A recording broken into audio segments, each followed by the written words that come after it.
Hi there, Sharon Horne-Ellstrom here. Welcome to day 164 of our Be a Better You annual challenge. This whole month, we're focusing on the area of the life framework contribution. How do you interact with and how do you engage with and how are you seen by the outside world? Things outside of ourselves, right? Most of the challenge is all about becoming a better version of ourselves and all about us, right? And how things impact us. But we also have to keep in mind that the things we do, who we are, what we represent, what we stand for or stand against, shows the rest of the world who we really are inside. It is for those people that actually see it. Most people are just walking through life, living their lives, and not really paying attention to, unless something gets their attention, what other people are doing and saying and being and feeling. We're all tied up in our own feelings and our own situation. That's why I think today's topic, connecting with a cause, is so important. Contributing to the outside world, doing things that are bigger than us, triggers chemicals in our brain that human beings, we're just wired for that. We are set up to be social beings. We are set up to be and designed to be connected to other people. We are all connected, by the way. And if you do anything metaphysical or if you pay attention to energy or physics and things like that, quantum physics, but as human beings, everything is energy. Everything in the planet and in the universe is energy, and that means we are too. And that means we're all connected in some way, shape, or form. Remember, energy can never be created or destroyed, just can change form. So anyway, I'm getting off topic. So I'm going to share a 5-step strategy or 5-step process that you can use to connect to the causes that are right for you. There's no sense connecting to causes that don't resonate with us because we'll actually put more negative into the world than positive. So we want to find the things that are right for us. So I'll share a 5-step process for that. I'll share a couple people's stories of how they did that. And then how do we integrate this into our daily lives? What's a great way to do? What are some little ways to do that? Because we just start, whenever we want to do something, we start right where we are and we move forward, right? Sometimes we'll have a couple steps back, but mostly we're trying to move forward. But we don't have to have the stars align or everything to be perfect or it to be a certain time that we start doing this. It's all a part of becoming who we're meant to be and the best possible version of ourselves. And that includes how we interact with things outside of ourselves.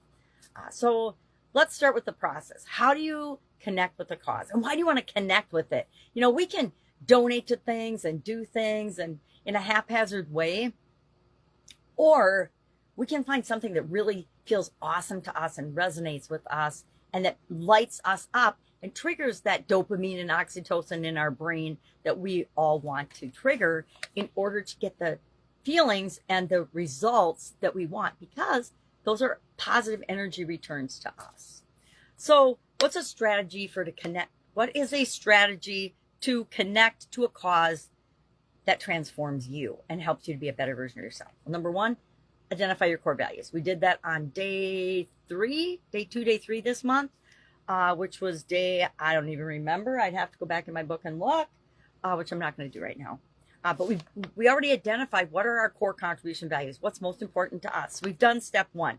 So you can either do it again and revisit it right now and say, well, what are my core values? What do I identify with? What's most important to me right now? Maybe it's different than it was a week ago, right? What do I care about? What do I care about most? What do I really feel passionate and strongly about? What lights me up? I always like to go for the things that light me up and make me feel good. A lot of people like to go for the things that make them angry, because the opposite of that makes them feel really good.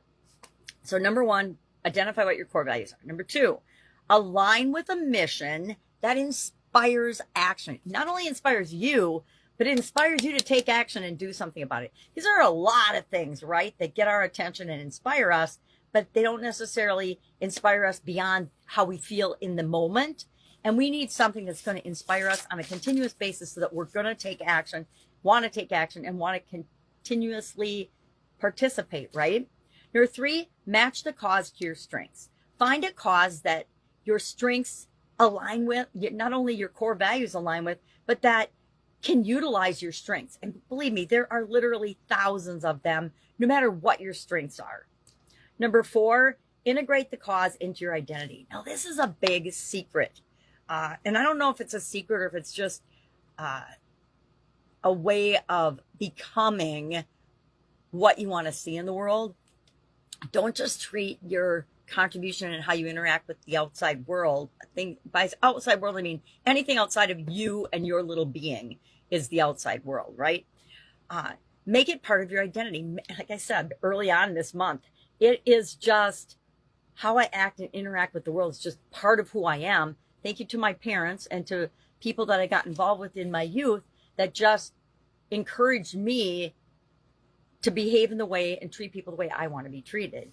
And so when it's part of your identity and as a business part of your brand, it's extremely powerful because it's just the way you are and the way you show up in the world. But you want to actually do that on purpose, right? You want to pick the things and the causes and the contribution that is right for you and is really who you are, right? There are companies that you'll say their name and people automatically think of the charitable contributions and the things that they contribute to the world more than what they actually do, the products and services they actually provide. I'm thinking of companies right now, not just people. But it applies to people as well. Think Tony Robbins, Oprah Winfrey, anybody famous that you can think of. When you think of them, do you think of, talk show hosts, or do you think of the contributions that she's made in a positive way to the world? And of course, there's always some negative press around that, but overarching overall, have the contributions that she's made to the world been positive? Yes. Tony Robbins, yes. Whether you agree with him or not, or like his style or not, or can even stand listening to him or not, he has impacted billions of people's lives. Not only through his coaching and his products and services and businesses, but through the charitable work and donations that he does. I can't remember. I think he's fed over 1 billion people. It could be, I don't know how many, it could be 10 billion by now. But meals, or over 1 billion meals or something, things like that. Those are the things that we remember because it's just inherent in his brand and who he is now.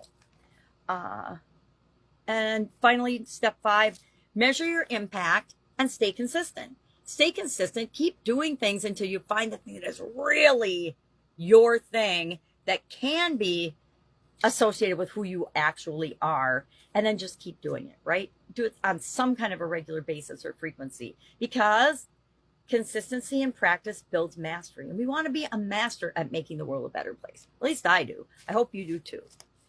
So what are some examples of this? Or before we give it a couple of examples, let's talk about how can you integrate cause-driven contribution into your daily life, everyday life. And like I said, you don't wait. You don't have to start a nonprofit. You don't have to travel the world. You don't have to quit your day job. Just start doing things now, right now where you are. For example, volunteer an hour per week. I would say almost all of us, unless you got young children at home and are working a full-time job, can volunteer at least an hour a week. Share a resource, share a tool or a strategy that works for you. Mentor somebody younger than you are. Heck, you can mentor somebody older than you, except the older you get, the less older people there are than you. Start a monthly donation to a cause that speaks to you. Create content for awareness. Create and share information and stories and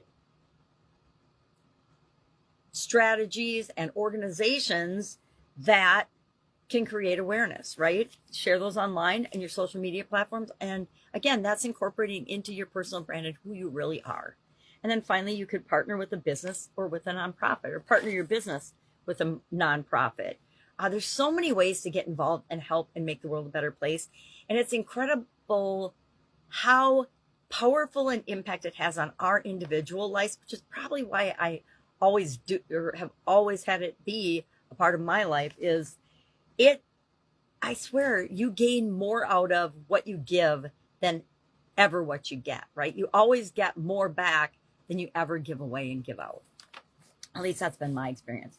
And the ripple effect of purposeful contribution is, I think it's immeasurable, because you don't know, when you mentor a child now, you don't know what they're going to go on to do. When you contribute to or get involved with or share information about a cause that's important to you, You really have no idea what the ripple effect of that is. But when we put positive into the world, we get more positive out of the world, and that creates a positive energy in the world, which we could all use some more of right now.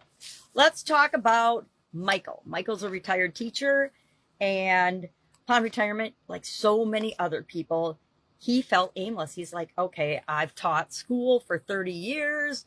What am I going to do now? And after attending a local community meeting, he began tutoring immigrant children in English. He was an English teacher, an English professor throughout his career. And he's like, well, I can do that. And so he started doing that. And that sparked a connection with educational equity as a cause for him. And let's see what he did with that. He now spends 3 days a week working with students and speaking to school boards about better inclusion programs. Contribution gives him new energy, structure, and pride, and has transformed his retirement years into a legacy building chapter of his life. You know, he has no way of knowing how many lives he impacted as an English teacher, but now he's creating a legacy by not only teaching and coaching and tutoring immigrant students in English, but by encouraging and speaking to other groups and school boards to include and consider that all children learn differently, which doesn't include just immigrant children. So I'm just going to share one example, otherwise I go too long on this. So what are we doing today? I'm going to ask you and invite you to go through this 5-step process for yourself. Identify your core values. We've already done that, but you can do it again. It's quick and easy. What are your top 3 core values? And then make sure that you align your mission with, align yourself with a mission that inspires action. Doesn't inspire just, oh, I feel good or I feel bad about that. It causes you to want to take action and motivates you to take action. Match your cause to your strengths. Always important. Just like I say in our careers and in our life, we need to be focusing on our strengths and the things that we're good at and building upon them, not worrying about what other people think or what we think our weaknesses are, because those are not our strengths. We don't need to build on them. We're going to build on our strengths, not on our weaknesses. Match your, integrate the cause into your identity. Again, this is a secret weapon for keeping yourself accountable and continuing to personally develop and grow, even when sometimes you don't feel like it. Because guess what? Sometimes you volunteer for something and you don't feel like going. But as soon as you get there and start interacting and doing the thing that you're there to do, all of a sudden it's like anything else you're passionate about. You get motivated, you get energized, and just start flowing through the process. And then finally, measure your impact and stay consistent. Be consistent. Measure your impact. I'm tracking volunteer hours. How many hours per week do I volunteer?